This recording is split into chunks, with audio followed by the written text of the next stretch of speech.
Улаанбаатар хотын ялангуяа одоо энэ байршлууд тавьсан байгаа хэсэг ба шүү дээ, хойдлын шарын хэсэг байгааз. Тэгээ энэ хэсгүүд дээр ер нь 52 сургуулийг ер нь төсөөл тавья. Тооцоож тавья. Тэгэхээр нийт Улаанбаатар хотод ерөнхий боловсрол 8 жишээ 6-аас 18 насны 84471 хүүхэд хичээлд одоо бүрэлдэхүүн ингээд хичээлийн шинжилгээ эхлээд сургуульд суралцаад одоо явж байна. За эндээс хотын ерөнхий боловсролын сургууль тээвэрлэгдэн ирж байгаа нь болохоор бараг 91 мянган. 91 мянган хүүхэд гэдэг бол 91 мянган машин гэсэн. Яг нөгөө нэг гол ачааллын сургуулиуд байна шүү дээ. Энэ рүүгээ ирээд байгаа. Ерөөсөө энэ цэнхэрлүүгээ зөөвөрлж авчирдаг.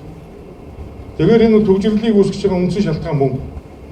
Тэгэхээр бид нар уцаагаад энэ нөгөө нэг хүртээмжгүй байдалтай байгаа хойдлын хэсгүүд дээр сургуулийнхаа тоог одоо хэдүүлээд тавья. Одоо их хурал дээр төсөв ороход дахиад сургуулийн хүртээмжтэй асуудал ирдэг учраас яг энэ хойдлын хэсгүүд рүү хүртээмжтэй байдалтай суурилсан ийм бодлогоо хэдүүлээ бас явуулъя гэж та хэдтэй бас хэлмээр байна.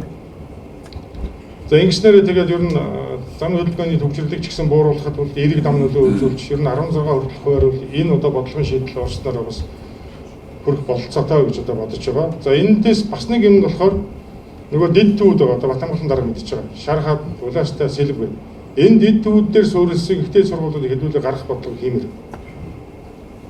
Ихтэй сургуулиуд дархан багнуур одоо хөдөө орнотог явуулна гэдэг өчнөө олон жил байсан. Гэхдээ Улаанбаатар хотод дотроос суурлаад одоо Шүтээсийг Шархад руу, Ангаахыг одоо Амгалан руу, за Суисыг болохоор тэр сэлбээр худалдааны сургуулийг болохоор Баян Уршуун дээр ч юм уу ханы материалыг Мобисийг ханы материал гэдэг ингээд хэдэн тийшин ихтэй сургуулиудаа гаргаад ингэчүүл Улаанбаатар хотын одоо төвжрэлт нөлөөлөл за дүүрэг орон нутгийн эдийн засаг буюу одоо төсвийн баацурыг нэмэгдүүлэх энэ нөлөөлөл бол одоо эерэг тийм дам нөлөөг бол одоо бий болгон тэнд бизнесийн орчин бий болон тэнд үйлчлэгээний орчин бий болон тэнд соёл хамтын ажиллагааны одоо хүрээлэнгүүд одоо бий болно гэж бид нар бол судалгаагаар тэгж гарсан тэгээд бас тэгж одоо бодож төлөвлөлтөө бол хийж байгаа.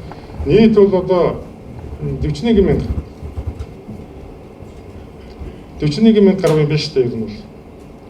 Тэгэхээр энэ хэмжээний оюутан сурагчдыг л бид нар бол одоо шинэ төвөөс Сүхбаатар дүүргээс дэд төв рүү гаргавал илүү бас төвжирлийг бууруулахад шууд нөлөө үзүүлэх юм байна гэж тооцоолоор гарч байгаа.